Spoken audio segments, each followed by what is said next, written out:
আজকে কট্টবসী বাগান থেকে ধরে এনেছি। এটা কি মাছ বলো তো বন্ধুরা? কে কে চেনো বলো এই মাছটা? সো হ্যালো এভরিওয়ান, সবাই কেমন আছো? আবারও আমার আরেকটি নতুন ভিডিও তোমাদের সকলকে জানাই স্বাগত। আমি কাস্তে হাতে নিয়ে লেগে পড়েছি সকালবেলায় আমার রাজকার্যে। আমার রাজবাড়ির চারপাশে একটু বন জঙ্গল বেড়েছে, তাই জন্য রাজবাড়িটা একটু ক্লিন করতে হবে, সেই জন্য কাস্তে নিয়ে হাজির হলাম আমি। আরে কাটারির হাতল হাতে আমার কাটার কাস্তে কোথায় বাড়ি গেছে রে? হ্যালো মা, এই কাস্তের কি দশা? ও মাই গড, তোমরা তো দেখতেই পেলে রাজবাড়ির অস্ত্রশস্ত্রর কি অবস্থা। রাজবাড়ির অস্ত্র হাতল হাতে, কিন্তু রাজবাড়ির অস্ত্র ফলা খুলে পালিয়ে গেছে। তো কাস্তের ফলাটাকে খুঁজে নিয়ে হাতলটাকে বাদ দিয়ে শুধু হাতে ধরেই আর কি এই জঙ্গলগুলো কাটতে স্টার্ট করে দিয়েছি। মানে হচ্ছে যে লুজ হয়ে গেছিলো কাস্তের হাতলের থেকে, তো সেই জন্য যখন কাটতে স্টার্ট করেছি তখন কিন্তু খুলে পালিয়ে গেছে। কিছু আর কি করবো বলো, রাজবাড়িটা তো পুরনো, তো রাজবাড়ির অস্ত্রশস্ত্র পুরনো হয়ে গেছে, রাজবাড়ির ভেতরে বন জঙ্গল ঢুকে যাচ্ছে। এখানে একটা চায়না জবার গাছ ছিল, সেই চায়না জবার গাছটাকে ধরে, আর বাঁশগুলো ছিল প্লাস্টারের বাঁশ, মানে পুরো দোতলার সমান যে বাঁশগুলো ছিল ওগুলো লাগানো ছিল, ওইগুলো বিয়েই পুকুরের পাড় বলে সব গাছপালাগুলো উঠে যাচ্ছে। আর এই যে আমার ছায়া কখনোই নড়ে না আমার কাছ থেকে, আমার কাছেই ছিল। কি চাইছে দেখো, ফুল চাইছে। মা আমায় একটা ফুল দাও না, একটা ফুল দাও না করেই যাচ্ছে বারবার ধরে।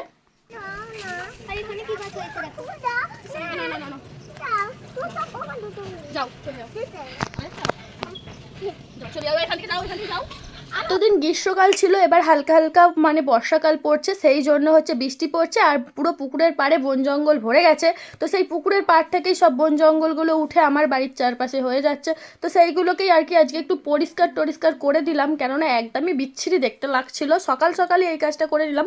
প্রথমে লাইভে গেছিলাম, লাইভে যাওয়ার পর এই কাজগুলো করে দিচ্ছি। আর এখানে কিছুটা কালমেঘ গাছ বসানো ছিল 2 মেয়ের জন্য, আর একটা অ্যালোভেরা গাছ বসানো ছিল, তো এখানটারও অবস্থা ভীষণ খারাপ ছিল, তো পরিষ্কার করে দিলাম গোড়াটাও। মানে এই জানলাটার সামনে আমার রান্নাঘরের জানলাটার সামনে এত বন জঙ্গল হয়েছিল, আমি রান্না করলে কিছু দেখতে পেতাম না, লাইট জ্বালতে হতো, তাই আজকে একটু পরিষ্কার করে দিলাম।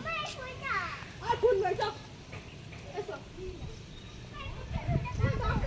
আর এই দেখো ফুলটা ঠিক এরকম ছোট্ট হয়, গোলাপি হয়, প্রচুর পরিমাণে ফুল হয় গাছগুলোই। আর এই গাছটাও বেশ ভালো রকম ঝাংড়া মতো হয়ে গেছে, তো সেই জন্য এই গাছটাকেও একটু ছেটে দিলাম জ্বালানোর সামনে, আর একদম রাস্তার ধারে গায়ে লাগবে লোকে, সেই জন্য আমি আর কি একটু ছেটে পরিষ্কার করে দিলাম। বর্ষাকালে আবার গজিয়ে যাবে, ওই জন্যই আরও ছেটে দিলাম আর কি।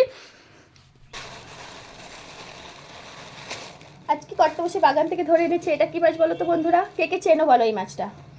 এটা হচ্ছে ফলই মাছ।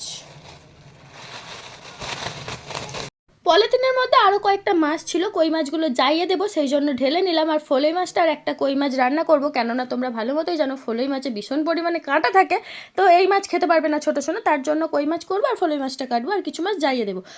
তারপরে এই যে মাছ টাছ কুটে বেছে রান্নার দিকে বসেই গেছি। তেলের মধ্যে দিয়ে দিলাম আদা, জিরে আর রসুন দিয়ে বাটা, আর পেঁয়াজ বাটা, আর একটুখানি টমেটো দিয়ে মশলাটা ভালো মতো ভেজে নিলাম। ভেজে নেওয়ার পর এদিকে প্রেসারে আমি 5 ফোড়ন দিয়ে আলুটা ভেজে নিয়ে আর সিটি মারতে বসিয়ে দিয়েছিলাম। এখন তো সিটি হয়ে গেছে, আলু সেদ্ধ হয়ে গেছে, তরকারিটা চাপিয়ে দিলাম মশলার ওপরে চাপিয়ে দেওয়ার পর আগে থেকে ভেজে রেখেছিলাম আমি হচ্ছে পটল দিয়ে ফলই মাছ দিয়ে আজকে তরকারি বানাবো।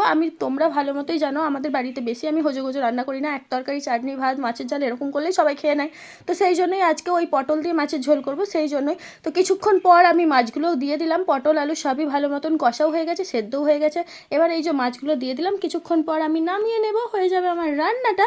তারপরে এক পিস মাছ আমি বাপিকে দিয়ে এলাম, বাপিরা খেতে বসে গেছে। আমি ও বাড়িতে আবার মাছ দিতে যেতে মা আমায় পুঁই শাক দিল, আমি পুঁই শাকটা একটু খেতে ভালোবাসি, তো সেই জন্য আমাকে আবার বাটিতে করে রিটার্ন একটু পুঁই শাকের তরকারি দিয়ে দিল। তারপরে এই যে দেখো আমসত্ত্বটা কত সুন্দর হয়েছে, পুরো প্লেট থেকে একদম উঠে যাচ্ছে, পুরো একদম কোনো রকম লেগে টেগে নেই, তাই না? খুব সুন্দর হয়েছে। তারপরে এই যে খাওয়া দাওয়া করার পর আমি বেরিয়ে পড়েছি একদম রেডি হয়ে, এখন হাই রোড পার হচ্ছি। বলো তো আমি কোথায় যাচ্ছি বন্ধুরা, বলতে পারবে কি আমি কোথায় যাচ্ছি? বাসের জন্য ওয়েট করছিলাম, বেশিক্ষণ ওয়েট করতে হয়নি, দাঁড়াবার কিছুক্ষণের মধ্যেই বাস চলে এলো। এই যে আমাদের বাস, এতে করেই যাব। তারপরে বাসে বসেও পড়লাম আমি যাচ্ছি আজকে শপিংয়ে। তো বলো তোমরা আমি কোথায় যাচ্ছি শপিংয়ে? তোমাদের বলতে হবে না, আমিই বলে দিচ্ছি, অঙ্কুরহাটিতে যাচ্ছি শপিংয়ে। এই যে আমি অঙ্কুরহাটিতে পৌঁছে গেছি, নেমে পড়েছি, নেমে পরেই দেখছি রাস্তার ধারে অনেক দোকান বসে আছে। তো আমার পরের পার্টে আসবে আমি কি কিনলাম না কিনলাম সব কিছুই আসবে। তো আমার এই ভিডিওটা এখন কেমন লাগলো অবশ্যই জানাও। এখনকার মতো টাটা, বাই বাই, সবাই ভালো থেকো, জয় গুরু।